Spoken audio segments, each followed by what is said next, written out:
London train system is a scam. You're just gonna be going the wrong direction. That's just a fact. Hey, it's Living with Shana. Welcome back to my channel. If today's your first time here, welcome. I'm glad you're here. I would love for you to join the family, so make sure to hit that subscribe button and notification bell so you don't miss any of my upcoming videos. I am going to give you my honest review, spending some days in London and in France. Let's get started right away. I'm drinking honey, lime and ginger to help with my the ginger is straight from Cameroon, to help with my throat. You know, with the weather changes, my voice is not good now, so please, you're gonna bear with me. I'm drinking this to help me with my voice. So yeah, first thing we noticed when we got to London was their train transit station. I would think that London has probably the biggest train system in the world. I don't know, I have to check on that, but I've never experienced something like that. Never experienced. Never. It was confusing at first. We went all over the place trying to figure out how the system was working, and it was not in our favor. We spent a few hours trying to understand. One thing we should have done was to do some research on that, but we did not. Usually when we travel, we don't use a lot of Uber. We usually walk to the locations we're going. Usually that's what we do. In Minnesota, we don't use a lot of transit like that. It's a lot of buses, so it was overwhelming for us. We had to figure out how to use the system. That was our first mistake. We should have done some research on that, but once you get the system, it gets better. So the first day we spent trying to understand the system was not what we didn't spend a whole day, but us trying to understand the system, the first few hours that we wanted to use it, it was really chaotic. Our experience using the system is usually you get your ticket and you scan your ticket and you go where you're going, and they will charge you whatever that is. Don't make the second mistake. The second mistake that we made was not clocking out when we got to our destination. What that means is, in London, when you go from point A to point B, you have to scan in and scan out. We did not know that. So what we did was we scanned in and we just continue our journey, and we didn't know that we were supposed to scan out going out. Within less than 3 hours, our ticket was literally gone, and we didn't understand how expensive the system was, but it was not actually the system, it was our fault. When you take the train from one location, you have to scan in, and when you exit your location, you have to scan out. If you don't, what the system does is it calculates the highest fees for that area, and it will charge you that. And since we were not checking in and out, it was just taking the money and taking the money and taking the money. So within 3 hours, we realized that we thought it was a scam. No, it wasn't a scam. London train system is a scam. No, it's not. I'm kidding. You just have to understand the system and you'll be just fine. It can be very confusing, but you can understand it pretty fast, especially if you're going to be relying on it. Just get the time to understand how the train system works. If you're going to use it once, maybe not, but if you're going to be using it a few times while you're there, or constantly while you're there, just make sure you understand the system. Then they had like platform and platform this and platform that, and I'm just like, why? If you're on the wrong side and you're taking the train, you're just going to be going the wrong direction. That's just a fact. And it was so difficult to kind of like ask people where we were going, because it was like sometimes you had to stop somewhere and then get off the train and then walk a little bit to your destination.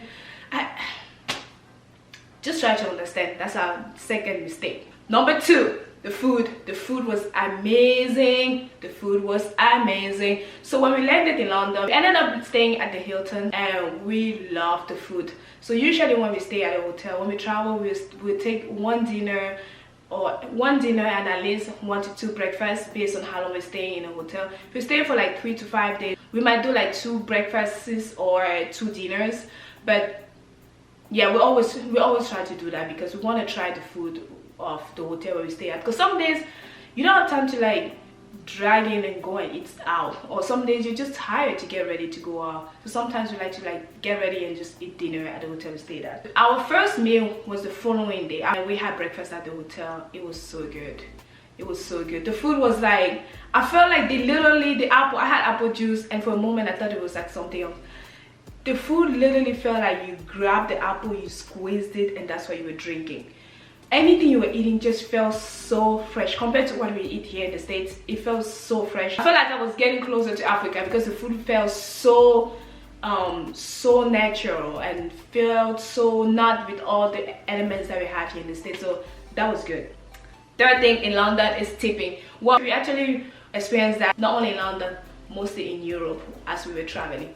But in London also, tipping was not the thing. Like, you were not forced. Well, when I say forced, because in the States, when you're not tipping, people are giving you the eye. You don't want the side eye, right? But in London, you didn't have to worry about tipping. If you wanted to tip, you tip. If you don't want to tip, you're good to go. Like, I feel like Americans are the only country where if you don't tip, it just feels so uncomfortable. And sometimes there's some restaurants that you go to, they literally will just put your tip in the bill and it's like, I don't want to pay that kind of money. I don't want to tip that much. But yeah, some places you go, literally you're forced to tip. They are not even asking you, they're adding that to your bill and you have to pay. And it was really nice to see that in London. They were not expecting you to tip. If you tip, great. If you don't tip, fine. They're not there waiting for your tip, and that was really good. So I really enjoyed that, obviously. Fourth thing that we experienced in London that I liked, we went in August, so the weather was not, I feel like the weather was the best. Most people that live in London don't think that they have a good weather. Apparently it rains a lot in London, but when we went there was no rain the whole time. It was in August. It was not too hot, it was not too cold. It was just comfortable weather. Like, it was a little bit cool, but it was not, it was kind of like cool, fresh, but it was not like very hot or like rainy all the time. We didn't experience any rain while we were in London, so I really enjoyed the weather while I was there. But if it's gonna rain 9 to 10 months of a year, I probably would not want that. I mean, I live in Minnesota and the snow is like 6 months.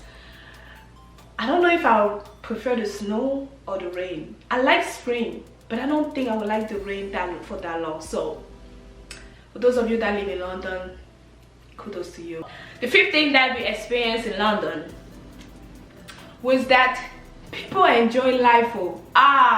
They enjoy life. Latest by 6 o'clock, everyone was already out in like bars and working in outside. Like, everyone was outside. It's like, did they just push you out of your house? Why are you all out? Like, everyone was out after office hours. You know how here in the States, Thursdays or Fridays, people are like, oh, let's go do some appetizer. Is that appetizer? Damn, you can tell that I don't do this after hour things. What was it? After hours drinks? After hour, I don't know how they call it. Either way, the thing that people do after work to go and drink as co-workers and all of that, apparently they do that a lot in London. You will see couples, people that we guess were probably like friends or coming, like co-workers or colleagues coming from work. After hours. Is it after hours? I'm still trying to figure out what it is. But people are not living in London, they enjoy life, they don't play, they enjoy life. After work hours, people are out, they're eating, they're drinking, they're just enjoying life. You can tell that people are not too stressed. People are not rushing to go home and just squeeze and just stay in their house like we do here. People are enjoying life, and I was really impressed to see that. And it was not just the young people, it was not just a young generation. We saw people from the youngest, well, not the youngest, not like babies, but like the younger generation, like teenagers to like people probably in their 50s, 60s, 70s, going out for after work hours. It was so amazing to see that. I couldn't believe it. And it was not like only on Fridays. Well, we were there on the weekend, so maybe that's why. But I have a feeling they do that all the time, because it was great. Because when I get to France, I will explain to you, because also in France, notice the same thing in France during the week, people were actually out after work hours. So last thing about London that we heard of was the pickpockets. Personally, we did not experience that. I think it might also depend on where you're traveling and how you're traveling. Obviously, there's certain spaces that anywhere in the world, there's certain spaces that if you just take your purse and just leave it laying around, people are going to probably steal. When we travel with backpacks, and when you travel with backpacks, you make sure you put your very important items like your documents, because obviously if you're traveling, you have to have like your passport with you or something like that. You put it in places that even if someone gets into your bag, they don't really have access to that. So we didn't really experience that. And we used the train the whole time we were in London. We did not even use taxi or cab. I think they call it cab. We did not even use cabs or like Uber, none of that. The whole time we were in London, we're either using the train or we were walking. We were staying in a pretty touristic area, very downtown, so everything was walkable distance from where we were staying. We used the train mostly when we were trying to go to like back to the airport, because that's another story for another day, because our baggage got lost, and that was why we kept using the train, because we had to keep going to the airport back and forth the whole time we were in London. So if you want to hear the story about that, let me know and I'll tell you the story. It was not a good experience, but overall we had a great experience in London. We're planning to go back one day that we really enjoyed London, and we thought it was one of the cities that if we ever consider like relocating somewhere, London would probably be one of those cities or states or country I should say, out of the United States, along with Germany too. We had an 8-hour layover in Germany, and we really in 8 hours we fell in love with Germany. We really liked it. We didn't explore London as we wanted to explore London, but we did the Queen. We visited Buckingham Palace, which I couldn't show because they will not allow you to film anything inside the palace, but I do have a video. If you have not watched my video on my Germany, France, London, which was prior to this, go check that video out. I have more of everything that we kind of like toured. So in London we did the London Eye. Obviously you have to try the bus. We tried the London bus. We saw the London clock. We didn't get to ride any of the London rides. We wanted to go to, there was a place we wanted to go to, which is like, I believe, the world biggest indoor garden, something like that. I have to find the name of it, but it was closed the day we wanted to go. They were all booked, so we didn't end up actually experiencing it. But next time we go to London, because we know we're going to go to London, we know we want to go back to London, so next time we go to London, it's going to be a bigger list for us of things to see and experience. Yeah, let's move to France. So we landed in London. We had a 8-hour layover in Germany. Then we landed in London, and then after London we took a train, a bullet train, I think that's how they call it, a bullet train, to France, which is the train that goes under the water. For some reason, I don't know why, this whole time I thought I was going to see the water while we were going underwater to the ocean. Are you stupid or something? With the bullet train. That was a lie. That was a lie. Well, maybe not a lie. That was a misconception that I had. This whole time I was thinking, oh, I'm gonna get while we go under the water, I'm gonna go see the water. I thought I was going through SeaWorld. I really thought I was going through SeaWorld. The whole time you're going underwater, you can't see shit. You can't see anything. So we did more activities in France because we actually had found our baggage when we went to France. So in London we didn't go to certain places because we spent a lot of time trying to go find our luggage at the airport. So yeah, we didn't explore London as we wanted to explore London. So we got to France a Saturday night. We got there, it was probably like 11 p.m, something like that. So we didn't get to actually experience nightlife in France on a Saturday, but we did go to the club on the Sunday. Yeah, people club on the Sunday till like 6 a.m. I couldn't believe it. I felt like I was in Cameroon. It was like, what? Club on a Sunday to 4, 5, 6 a.m. Sign me up. So yeah, we went clubbing that Sunday. Yeah, we went clubbing and it was fun. So that's one thing. That's the Sunday we got there. Visited the Eiffel Tower. Visited the Chateau Versailles. Oh my gosh. Oh my God. We're definitely going there. We're going back to Versailles. The Eiffel Tower, I'm kind of done with that. But the Versailles, you need like 3 days to visit that place. The place is humongous. It's huge.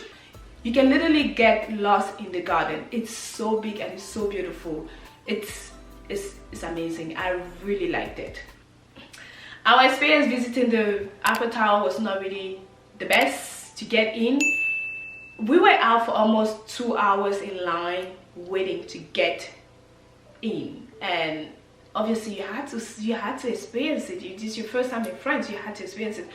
Because we had not experienced the London Eye, we saw the London Eye from far. We didn't really go into the London Eye, like visit it and see all of that. We thought it would be great for us to actually experience the Eiffel Tower, so it was great. The view was amazing. The view was impeccable. It was so, it felt like you were on top of the world. You could see the whole city. It felt like you could see the whole country, but you could see the whole city. It was beautiful. So we experienced that, and I really don't regret it. It was crowded. Obviously it was summer. It's not a season that you want to be traveling Europe. I want to travel in Europe during summer. Just be ready to know that people are not going to be opening stores and restaurants and businesses at 8 a.m. People are opening like at 10. Like, what are you doing? And it feels like the whole country is shut down because a lot of businesses are closed down. A lot of things are not really functioning or running during summer because it feels like many people just take the vacation during summer and they part on campaign. They go to like the what we call here the cabin. Literally, it felt like that. A lot of places were either shut down or they were opening late and things like that. No public restroom. If you found one, that meant you had to pay for it. Yeah. When we were in France, I just felt like I was in Cameroon. You have to pay for public restroom when you found one. They don't have a lot of, you know how you go to Walmart, Target, you go to the gas station, you go to like the smallest stores here, the smallest shop here, you're gonna find a restroom. There you will not find it. You either have to like be eating at the restaurant and then you ask for a bathroom and then you use the bathroom while you're at the restaurant, or you have to find a public bathroom and you have to pay for it. That's just what had to happen. Every time we're leaving the hotel, gotta make sure that you use the bathroom. You know how when you leave the house, you tell your children to go pee first. You gotta use the bathroom before leaving. If not, while you're out, you have to pay or go to a restaurant and use the bathroom. That's just what we experienced. So it was interesting.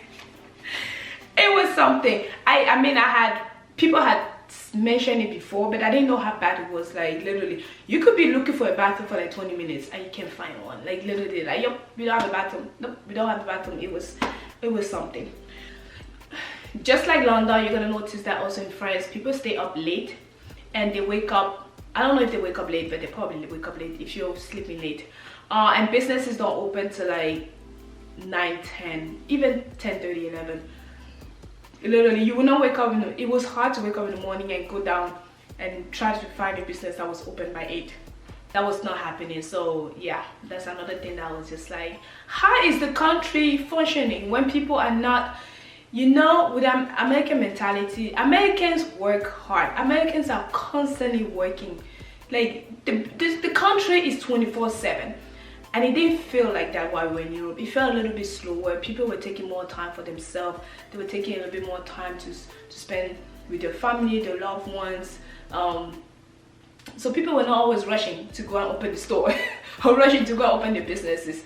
But I guess it works for them, right? So during summer, second thing, during summer, people stay, like, along with staying up late, people were leaving the country, well, not the country, like the cities, to go into their campaign or like cabin to stay during summer, because that's apparently the time that people usually wait until summer, and most companies, most businesses will shut down to just go and spend time, holidays, what they call the holidays, with their families for like weeks and not worry about their businesses. You know how here you here you accrue your vacation and you take your vacation when you want to.